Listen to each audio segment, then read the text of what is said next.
My pleasure. Our Foreign Minister Julie Bishop talking there to Phil Williams. Well, let's further unpack a big week of developments in Australia's relationship with China. I spoke with Peter Hartcher, the political and international editor at the Sydney Morning Herald. I asked him whether he believed Australia's relationship with China was still strong, as Ms Bishop just asserted. Well, it's certainly strong, but where's the dividing line between being strong and being strong-armed? The Chinese Communist Party at the moment is getting away with whatever it wants strategically with not just Australia but the whole region and the US. The last few weeks have been a really, really remarkable development where the Chinese military has first in the Spratly Islands, which President Xi Jinping said China would not militarise. They have now installed cruise missiles, surface-to-ship and surface-to-air missiles. And then last week on Friday, for the first time, a Chinese heavy bomber touched down in the Paracel Island group on Woody Island. All of these islands are claimed by other countries. All of these islands are islands which the International Tribunal in The Hague said China had no legal right to. All of these islands are islands or reefs that the US under Obama had said China had to stop grabbing, yet now China is militarising, is assertively and aggressively militarising, and we hear barely a word from the international community, and we hear nothing substantial out of the US. I interviewed Hugh White from the ANU, former Deputy Secretary of the Defence Department in Australia, who said that 10 years ago these were the sort of deployments that the US would have used armed force to prevent. Now they're just happening, and the Chinese are just relentlessly expanding. Yet at the same time, they seem to have Australia on the defensive about our relationship with them. So if it's strong, it's also got a big element of strong arming. And in terms of that military encroachment, Peter, how alarmed should Australians be? Well, I don't want to sound alarmist, Beverly, but it is alarming because now the heavy long-range bombers that the Chinese have operated out of the Paracel Islands, that gives China bomber range over most of Southeast Asia, which it has not had before. Now the next step that the strategic community is looking to is for the Chinese to land heavy bombers a little further south in the Spratly Islands. Now, if they were to do that, and they've already built military-grade airstrips and hangars capable of taking their heavy bombers there too, if the Chinese military were to land and operate heavy bombers out of the Spratly Islands, that gives them coverage and range over northern Australia. So that would be the first time that the Chinese Air Force would have bomber range reaching Australia, not just the northern approaches, but the continent itself. Nobody is doing anything to prevent this course of action.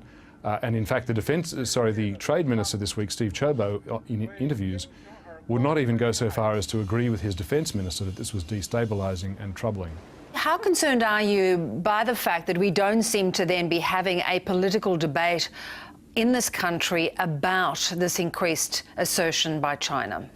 It's quite remarkable, I think, Beverly, that instead of being able to debate this big picture improvement in China's strategic position to the detriment of the region and this demonstration of regional and US weakness and Australian weakness, we seem incapable of openly talking about it or debating it. I mentioned the Steve Ciobo Trade Minister case a moment ago. Instead, the Chinese have successfully got Australia very cleverly, I mean, hats off to them for political and psychological management.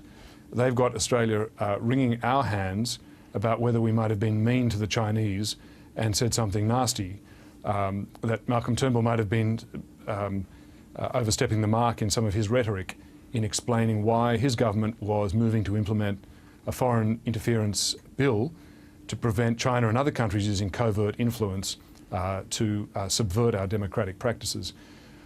So we seem, perhaps it's just Australia at this moment, perhaps there's an awakening coming, perhaps it's a structural fault with democracies dealing with authoritarian regimes. but we seem unable to confront the reality, much less debate it or do anything about it. And how much of a slapdown for the Foreign Minister Julie Bishop was it when China directly contradicted her assertions that the relationship is strong and well? Well, I think there are two parts to that.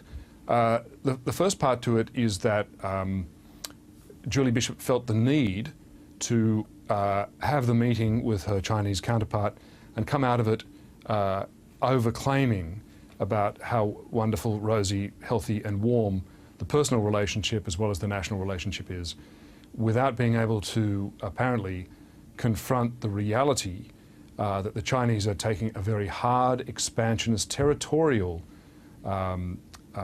approach to the region, completely unrelenting and in contravention of international law, as well as their own president's promises. So the first thing is that she didn't seem to be able to articulate the reality of the situation. That's the first part. The second part is the contrast in the messages that came out of the meeting after her meeting with Wang Yi. I think that's more about the atmospherics. The Chinese described it as an unofficial meeting and had some critical words for Australia. Julie Bishop came out of it saying it's warm, it's great, and the future is rosy. And of course, because we have so much economically invested in China, we feel we can't afford to take a wrong step. Some commentary suggests we're in a game of diplomatic bluff where China holds all the cards. Is that how you see it? Well, I do see it this way, that the Chinese state, because it's an authoritarian system, can act in a very deliberate, whole of government, whole of country manner. So it's an inherent mismatch between an authoritarian regime and a democratic one. If we cannot work out a way to respond and get through that, then we will continue to see what we are seeing, which is that the Chinese regime gets everything it wants, and Australia is always on the defensive. Peter, good to talk as always. Thank you so much. Pleasure, Beverly.